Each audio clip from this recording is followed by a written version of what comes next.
Halo kawan pajak semua, jumpa lagi bersama kami di Paling Podcast, Pajak Linggau Podcast. Emang boleh podcast itu?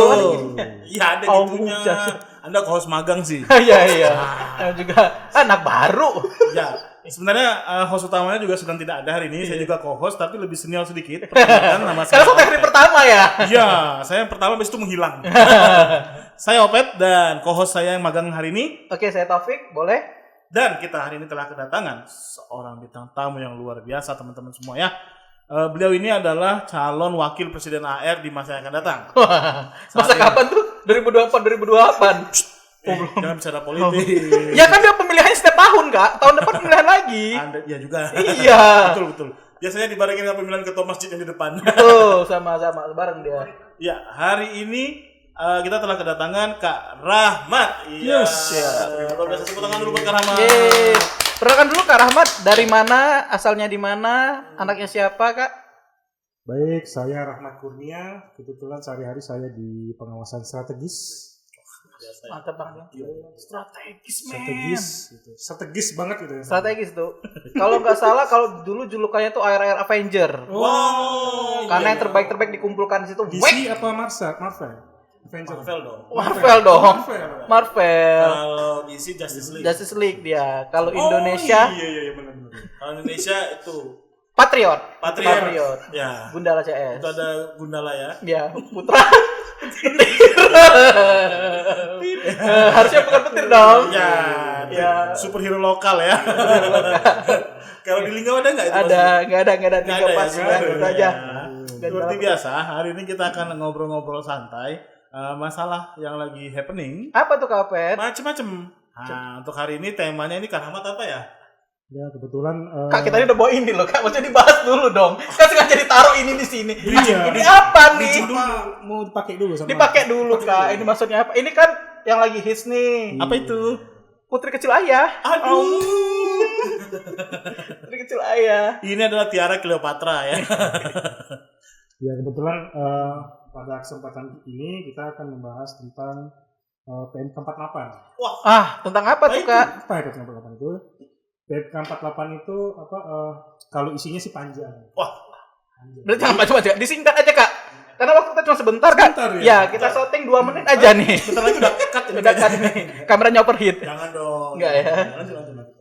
Oke, PMK 48 tahun 2023 itu mengatur tentang pajak penghasilan dan atau PPN ya atas penyerahan emas perhiasan, emas batang perhiasan yang seluruhnya bukan dari emas, batu permata dan atau batu lainnya jenis serta jasa terkait dengan perhiasan emas, perhiasan yang bahan seluruhnya bukan dari emas dan atau batu permata yang dilakukan oleh pabrikan emas perhiasan, pedagang emas dan atau pengusaha emas batangan. Oh gitu. Ini banyak sekali emasnya. Iya, ada berbagai macam Mas Joko, Mas Dedi. Bisa. Mas Adam mungkin yang Mbak Inul. Adam Kumis. Adam Kumis. Tapi maksud saya kenapa sampai ada PMK khusus terkait emas? Iya. Emang apa bedanya dengan yang lain gitu? Sementara kan seperti yang kita tahu, Kak Rahmat, sorry ya.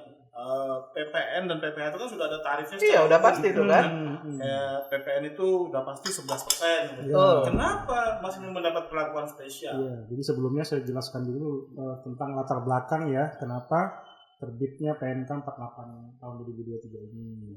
Nah, yang pertama itu untuk melaksanakan pasal 44E ayat 2. Artinya di dalam PMK 48 ini akan ditunjuk oleh Menteri Keuangan pemungut PPh pasal 22. Siapakah itu? Yaitu pelakunya adalah pedagang emas dan pabrikan. Jadi nggak semua orang boleh mungut ya Mas Rahmat ya? Karena kan PPh 22 itu sifatnya ditunjuk. Kenapa tidak boleh mungut? Kalau jatuh di jalan kan boleh dipungut. Belum 5 menit? Terlalu bercanda gitu ya. Kemudian latar belakangnya yang kedua itu pasal 16G di mana besaran tertentu PPN. Selama ini sebelum 1 Mei 2023 itu PPN itu dipungut berdasarkan DPP nilai lain. DPP, apalagi tuh DPP nilai lain itu? Nah, DPP nilai lain itu PPN itu kan ada DPP-nya, dasar pengenalan pajaknya. Nah, kalau normalnya itu kan berdasarkan harga jual atau harga penggantian. Tapi untuk emas ini dia DPP-nya itu dikalikan 20% dulu ya. Berarti nggak semuanya Mas ya? Iya. Oh, tarif PP-nya tetap 11%. Tapi DPP-nya dasarnya tidak dihitung semua.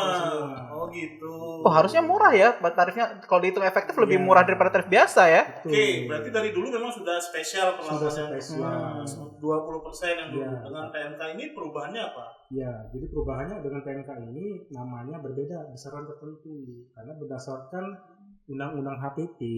Oh iya, kemarin ya yang HPP ya. Berdasarkan Undang-Undang HPP itu tidak ada DPP lain yang bisa pajak masukannya dikreditkan. Untuk itu dirubah tuh namanya menjadi besaran tertentu. Oke, kalau kemarin nilai lain, sekarang besaran itu bedanya ya. Berapa besarnya? Nah, besaran tertentu itu kita mengenal dengan tarif efektif ya, kita menyebutnya ya.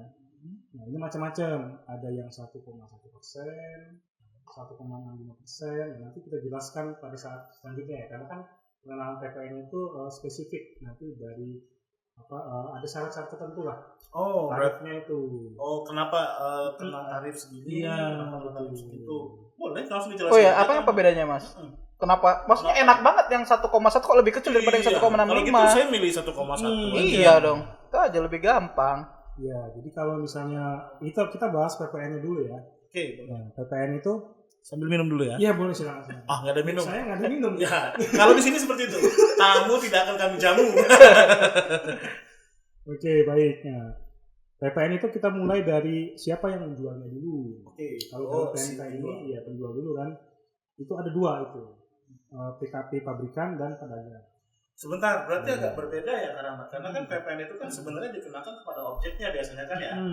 Artinya kan ada perubahan terhadap objeknya itu sehingga meningkatkan nilai jualnya atau apa itu makanya disebut pajak pertambahan nilai. Tapi kan barangnya sama-sama aja ya. Iya, tapi khusus ini dilihat lagi siapa penjualnya. Iya, bukan hanya barangnya aja. Untuk mengenakan tarifnya. Kita lihat ya. Nah, jadi ada PKP pabrikan. PKP pabrikan itu kalau misalnya PKP pabrikan itu menjual hasil produksinya kepada pabrikan lain atau pedagang, jadi pabrikan menjual ke pabrikan lain atau pedagang, itu tarif PPN-nya itu 1,1% dikali harga jual. Jadi mungkin lebih grosir ya. Iya. Karena kan nggak mungkin ya dari pabrikan jualnya ke masyarakat. Iya. Segram-segram gitu ya, repot ya. Mungkin gambarnya kayak PT Antam misalnya ya, kita tahu ya, Antam yang sudah ini UBS, kita jual ke toko emas gitu mungkin. Emas biasa itu tarifnya 1,1. Tapi kalau misalnya dijual ke konsumen akhir, saya langsung ke Antam, misalnya saya beli, itu kena 1,65%. Oh, berarti selain si penjualnya siapa, pembelinya juga siapa nih? Kenapa lebih gede 1,65%? Karena kan PPN itu mengenal istilahnya itu berantai ya. Ya itu. Jadi kalau misalnya kita potong bypass ya mungkin ya lebih besar ya wajar lah gitu kan langsung gitu. Untuk masyarakat akhir ya, konsumen akhir ya. Kan memang konsumen akhir. Konsumen akhir. Jadi dia konsumen akhir langsung bypass nih ceritanya. Tapi batasannya tadi kan selain si penjual, selain si pembeli juga dia dari penjual itu pabrikan. Nah kalau dia bukan pabrikan, saya belinya ke toko emas itu 1,1 juga. Nah kalau misalnya kita beli kalau misalnya pedagang emas yang jual gitu kan ya, emas opek misalnya kan ya. Nah itu dilihat dulu, lihat apanya nih? Lihat si pedagang emas ini pada saat membeli emas tersebut itu dia punya faktur atau tidak. Yang dari pabrikan tadi Mas ya berarti ya fakturnya? Iya betul, faktur dari pabrikan. Jadi si pedagang emas atau toko emas dia kan beli emas tuh dari pabrik resmi gitu ya. Ada faktur keluarannya. Dia sudah punya dikasih faktur atau tidak? Oh gitu. Faktur pajak ya. Kalau dia dikasih faktur, maka PPN yang kita kenakan ke Mas Opek itu 1,1%. Tapi kalau misalnya toko emasnya beli ke pabrikannya itu tidak dikasih faktur itu lebih tinggi 1,65%. Oh, mungkin beli dari masyarakat langsung mungkin ya, penambang-penambang mungkin ya. Penghitungan ya mungkin bisa jadi pabrik itu ada yang tidak memberikan faktur. Oh. Sebentar Mas, penghitungan tarifnya 1,1, 1,65 ini kenapa bisa dapatnya 1,1, 1,65 gitu? Karena kan saya tahu tarifnya kan harusnya 11% ya. Betul. Tadi kan kalau tadi 20% dari DPP. Nah, ya. berarti beda-beda dong berapa persen dari DPP berarti 10 dan 15 ya? 15% ya betul. Kenapa turun ya dari 20 ya? Jadi sebenarnya kan kalau di undang-undangnya itu kan besaran tertentu itu menyebutkan 10% dikali tarif ya. Kalau tarif yang berlaku sekarang kan 11%. Betul. Itu 11% dikali 10% itu 1,1. Itu kalau dalam bahasa kita singkat itu namanya tarif efisien. Tarif efisien kan nggak mungkin kita nyebut tarif PPN 11% dikali 10%. Tuh. Panjangan ya? Iya, panjangan. Kita singkat menjadi kita sebutnya tarif efisien 1,1%. Berarti kalau mungkin tarifnya nanti PPN-nya berubah, mungkin bisa berubah juga Mas ya. Berarti misalnya naiknya PPN jadi 12%, berarti bisa aja ya. Di HPP kan katanya 2025 ya. Betul, ada kemungkinan naik. Berarti kan 10 kali 12 dan 15 kali 2. 1,2 dan 1,8 jadi. Iya, gitu ya. Itu kan berdasarkan undang-undang HPP ya. Betul. Kita kan menjalankan amanat undang-undang ya Mas Rahmat ya. Betul. Nah, Mas Rahmat, ini kan tadi kan yang membedakan itu dari secara umum yang membedakan tarif efisiennya itu adalah dari penjual juga. Ini disebut pabrikan dan pedagang. Nah, kadang ini kan pedagang ini kalau kita beli emas di toko itu kan mereka tidak hanya memberikan layanan itu yang saya beli kalung hanya dikasih kalung, kadang juga ada yang kita bisa custom. Ya, kan aku nggak mau sama tetanggaku gitu kan, kita sendiri misalnya. Nah, itu apakah bisa dikategorikan sebagai pabrikan juga? Karena kan mereka mengubah sendiri juga tuh bentuk-bentuknya. Kadang dilebur dulu terus dibuat lagi sama mereka. Disepuh gitu. Lagi, di custom lagi. Jadi di tokonya itu maksudnya ada kayak bagian pabrikan sendiri gitu ya? Ya. Waktu saya beli perhiasan buat istri saya yang berapa gram waktu itu? 50 apa itu? Dalam mimpi saya malah. Ya tergantung Mas, kalau misalnya di tokonya itu ada pegawai khusus ya bisa dikatakan ya seperti pihak ketiga lah gitu ya. Jadi kan biasanya sih kalau pedagang itu dia kan mempekerjakan si pengrajin. Kalau pengrajin tarifnya? Kalau pengrajin itu ya 1,1. Tapi kalau pengrajin harusnya kena PPh dong ya? Iya. Kan dia pengrajin. Pasti nggak mungkin dia kena PPN aja. Soalnya dia pemalas. Nggak jadi minum. Agak kaget. Silakan Mas. Dulu ya boleh ya. Lanjut.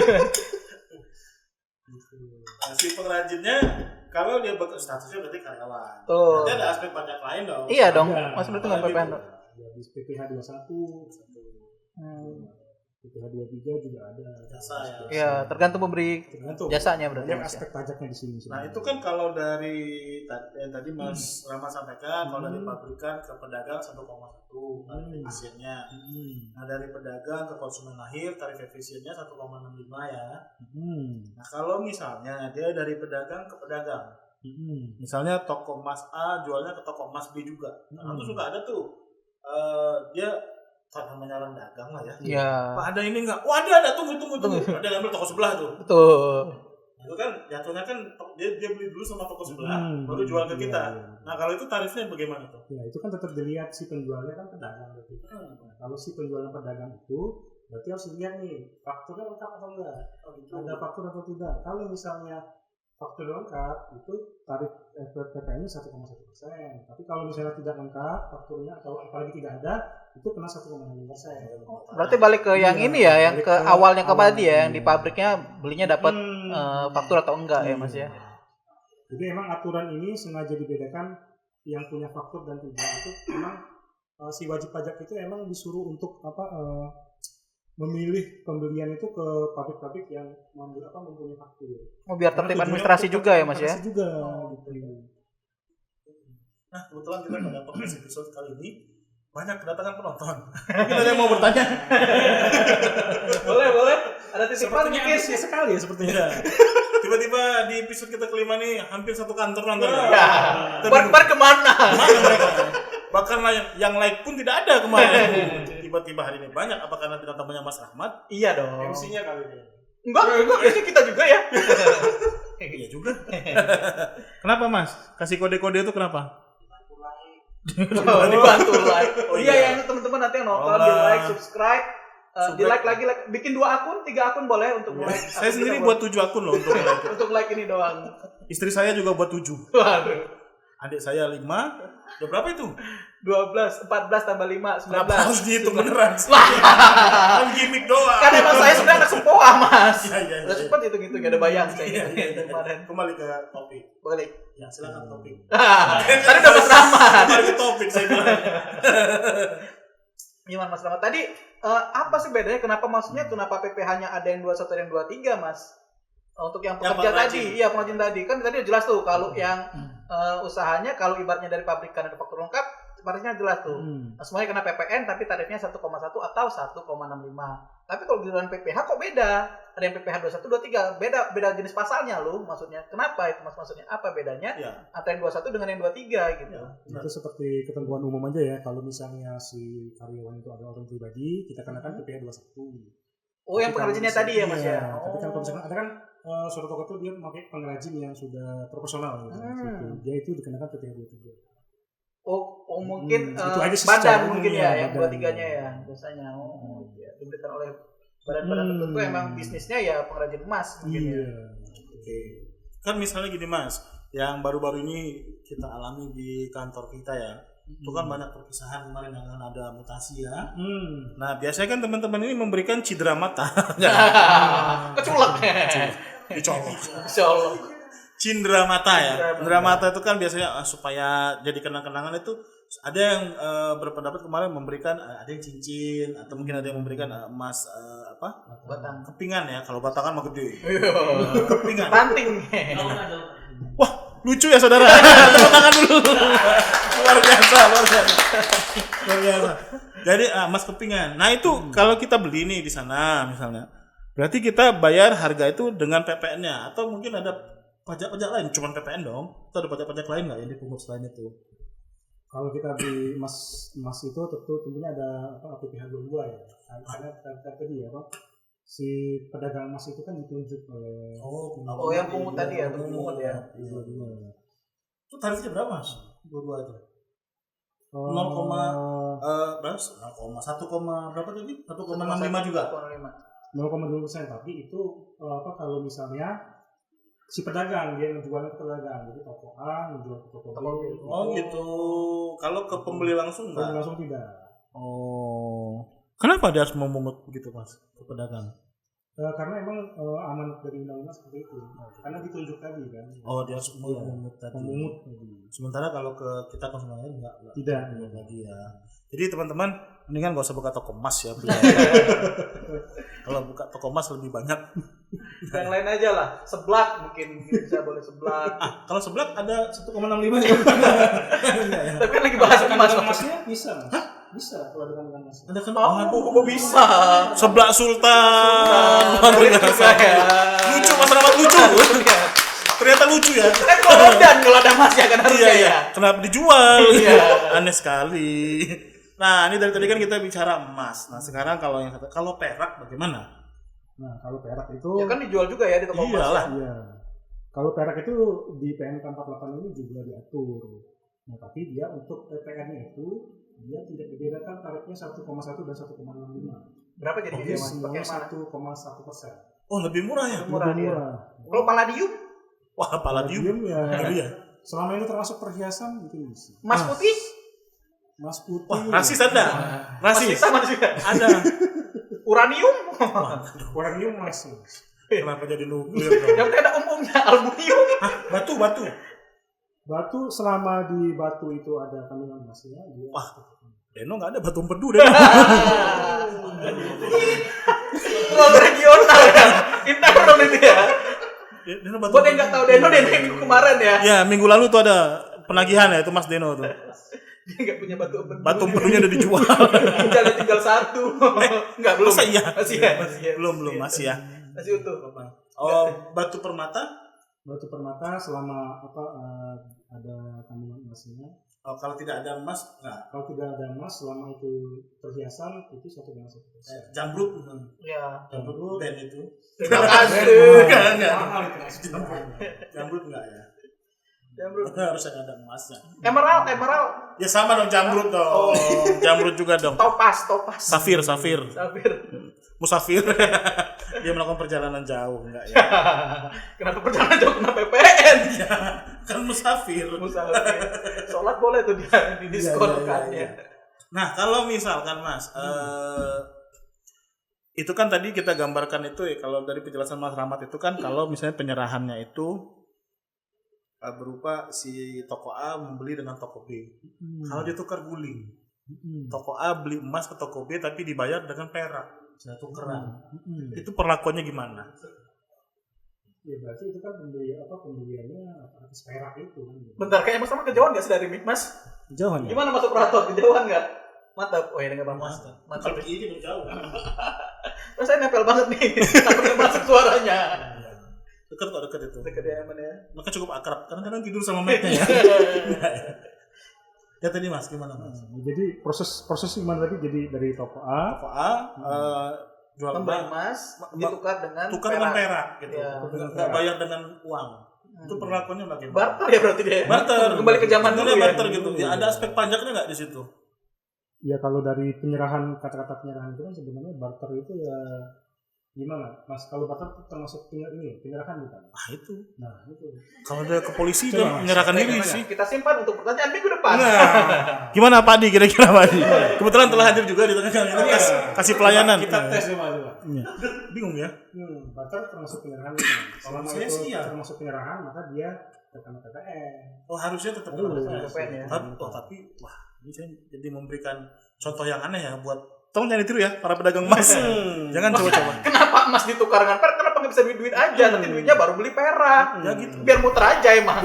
Fashion. Ini terus duit. Nanti kalau disensor ya editornya tolong ya dibantu. Oh gitu. Berarti ya, selain itu berarti hanya berubah tarif. Berarti teman-teman pedagang emas selama ini kan melapornya dengan 11 DM ya kalau nggak salah. Iya, zaman dulu ya. Zaman dulu itu ngitungnya 2% dari 10%. 20% dari 20%. Jadinya 2%. efektifnya. Nah, berarti sekarang harus menghitungnya berbeda tergantung dia beli dan jual ke siapa. Betul. Dan berarti ada barangnya dua dari mana juga. Beli barangnya dari mana? Dan satu lagi harus punya faktur atau tidak gitu. Punya faktur atau tidak.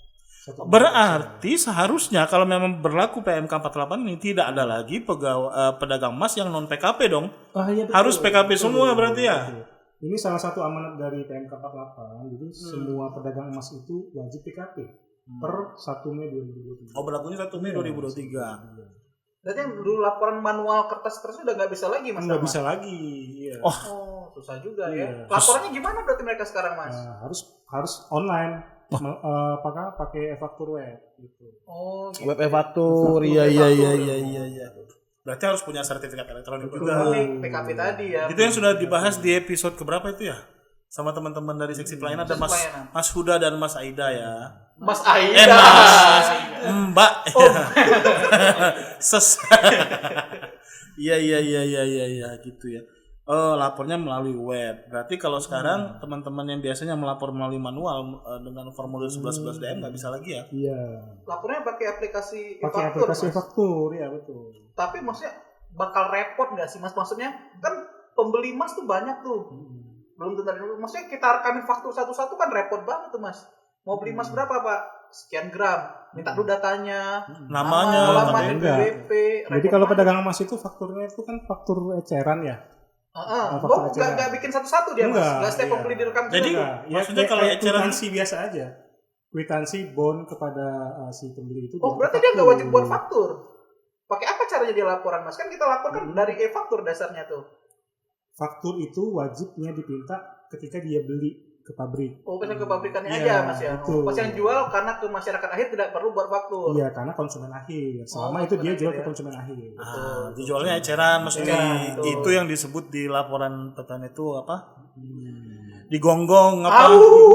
Digunggung. Di punggung. Gemplok. Tak gendong. Digunggung ya. Oh, digunggung itu artinya eceran. Berarti nggak usah buat faktur kan gunggung itu tadi ya? Enggak. Berarti tinggal kita rekap aja penjualan sebulannya berapa, langsung kita input di situ aja. Di web fakturnya ya berarti ya Mas ya? Nah, tapi kalau misalnya si pedagang itu ngejualnya ke toko gitu kan, yang mau dijual lagi gitu, nah dia wajib bikin faktur. Oh, karena jelas datanya. Karena jelas. Ada ya. Penyerahannya tidak eceran lagi Tidak datanya. bukan ke konsumen akhir ya. Bukan konsumen Ya. akhir. Betul. Jadi nanti lapornya ada 2 gitu Mas. Jadi lapornya itu yang satu digunggung dengan konsumen akhir. Nah, yang satu nanti dihitung berapa faktur yang diterbitkan. Kalau emang ada dia transaksi ke Kalau emang ada. berarti berarti yang digunggung aja yang pasti rutin yang digunggung ya. Iya, pasti digunggung. Berarti pencatatan administrasinya juga harus rapi ya. Iya, emang Yang mana penjualannya. PMK 48 ini emang menyuruh WP pedagang emas ini untuk rapi administrasinya. Nah, kalau termasuklah juga kalau toko emasnya menjual emas dan perak secara bersamaan ya, berarti harus Karena tarifnya beda tadi ya. omset emas berapa, omset perak berapa baru digabung ya. Karena digunggung cuma ada satu kolom tuh kalau nggak salah di aplikasi. Betul. Seingat saya di web faktur Ya, sependek pengalaman saya selama di helpdesk ya. pendek banget tuh ya. Ya. Makanya PKP pedagang emas itu harus punya catatan karena kan buat nanti ketika ada ditanya sama AR-nya bisa menunjukkan ini datanya. Ada dokumen-dokumen lain nggak yang selain itu, Mas? Dokumen-dokumen lain Yang dipersamakan dengan faktur misalnya, kalau dia nggak punya faktur, apa memang harus saklek faktur gitu? ya, selama dokumen itu dipersamakan dengan faktur bisa gitu. Misalnya kalau misalnya Surat tanah gitu. enggak Enggak ya. invoice misalnya. Impor mungkin dia impor. Iya, kalau misalnya dia impor emas PEG boleh ya. gitu. Sebenarnya emas mau diimpor dari mana? Ya, siapa tahu. Di Jawa kan banyak, Mas. Aduh. Di Jawa ada banyak. Mas Cisnu ini. Kenapa kita harus impor kalau di negara kita sendiri banyak? Harusnya ya. Kan? Tadi sudah emas, perak, batu permata include semua di situ ya. Termasuk juga selain barangnya juga jasa-jasa si pengrajin Ya, itu dikenakan juga ya. Kemudian apabila jualnya ke pedagang eceran itu hanya kena PPN saja. Sementara bila dijual ke pedagang yang lain ke konsumen akhir itu hanya PPN saja. Bila dengan pedagang lain itu ada PPH dua-duanya juga. Terpana ya. Karena orang lagi syuting, harusnya di pasar situ pelan, jangan berisik ada orang syuting. Iya, tapi nggak apa-apa dia Habib. Kita ikhlasin Assalamualaikum. saja. Tidak apa-apa. Baik, apalagi nih Mas Dwi? Oh, berarti itu tadi ya, karena udah dijelaskan semua, tinggal laporan itu udah jelas ya, laporannya dari web e-faktur. Kalau ada fakturnya silakan tekan aplikasi e-faktur, dilaporkan di aplikasi di web e-faktur. Kalau yang pasti rutin yang langsung jual ke masyarakat langsung aja dari menu digunggung. Ternyata Mas Rama buat contekan. Ini ada naturannya apa nih, Mas? Ya, natura ini maksudnya jasa ya. Jadi ketika si toko emas atau pabrikan itu memberikan imbalan jasa kepada Maksudnya? Tadi yang pengrajin tadi misalnya. pengrajin. Nah, itu kan menurut aturan yang berlaku itu kan dipotong PPh 21. harusnya dia terima gaji yang dipotong 21 ya. Walaupun imbalannya dalam bentuk natura. Oh, meskipun dia tidak dibayar dengan uang. Ya. Bisa. Saya dibayar dengan seblak. Iya. Bisa. Tapi kan dikasih tanya emas. Iya, Dijual kasih dengan emas lagi. Misalnya dia disuruh Oh, 100 gram, nanti kamu dapat segram gitu misalnya. Oh, iya. Itu praktek-praktek itu ada terjadi ya biasanya ya. Itu pun tetap dikenakan PPh 21 sesuai senilai itu. Ya, karena dalamnya penghasilan juga ya Mas ya. Terkhusus untuk para pedagang emas dan perhiasan, diingatkan kembali bahwa sudah wajib PKP. Betul. Berarti sudah harus juga punya sertifikat elektronik. Karena apa? Karena nanti wajib melapor PPN. Betul. Untuk pelaporannya maupun dari mulai awal pendaftaran sampai ke teknis pelaporan itu sebenarnya tidak sulit, sangat gampang. Semuanya nanti bisa dibantu di KPP Pertama Lubuk Linggau. Untuk laporannya nanti setiap bulan bisa online melalui web e-faktur. Tidak perlu datang ke kantor ya. Mungkin datang pertama kali untuk aktivasi aja ya. Aktivasi dan belajar yang pertama aja. Belajar pertama kali. Karena kenapa aktivasi harus bersangkutan langsung? Ya tadi karena ini kan berkaitan dengan uang ya. Jangan sampai nanti ada pihak-pihak tidak bertanggung jawab yang memanfaatkan ini untuk menggunakan hal-hal yang tidak betul ya. Banyaklah zaman sekarang ya. Tahu-tahu nanti jelasin ya Mas Obed ya. Tahu-tahu pinjol. Aneh kan? Nah, gitu. Oke, Mas Dwi ada lagi? Oke, saya sih cukup aja udah jelas dari Mas Rahmat. Nanti saya tanya di ruangannya aja. Ya, nanti kalaupun ada pertanyaan lebih lanjut, teman-teman pedagang emas misalnya yang menonton podcast kali ini ingin bertanya, itu bisa menghubungi nomor layanan helpdesk kami di sini. Ini ada. Dia garisnya naik turun dia. Oh iya. Jepang. Ya. Klik, sparkling. Editor, enggak. Wing gitu. Harus di pause. Enggak ya. Ada di sini nomornya. Kemudian juga bisa ikuti follow sosial media kami di sini, Instagram. Kan dia dari bawah sini harusnya kan. Di atas dong, Instagram, YouTube. Dia berjalan dadak aja lah di situ. Enggak apa-apa, aku taruh di sini. Pindahin lagi. Iya. Instagram, YouTube, Facebook, Twitter, X, karena bukan Twitter, X ya. X. MySpace, TikTok, Friendster. Nggak ada dong, udah tua Anda. Nggak ada. TikTok ya. Nah, tuh. Boleh follow semua, jangan lupa like, follow, dan subscribe ya. Subscribe. Ya, oke. Supaya tidak ketinggalan informasi tentang berita-berita apapun atau hal-hal apapun yang lagi happening di KPP Pertama Lubuk Linggau khususnya dan dunia perpajakan pada umumnya. Oke, dengan demikian berakhirlah podcast kita pada hari ini. Sampai ketemu di episode selanjutnya kawan pajak semua di Paling Podcast, Pajak Linggau Podcast. Emang boleh sepodcast itu. Terima kasih Kak Rahmat.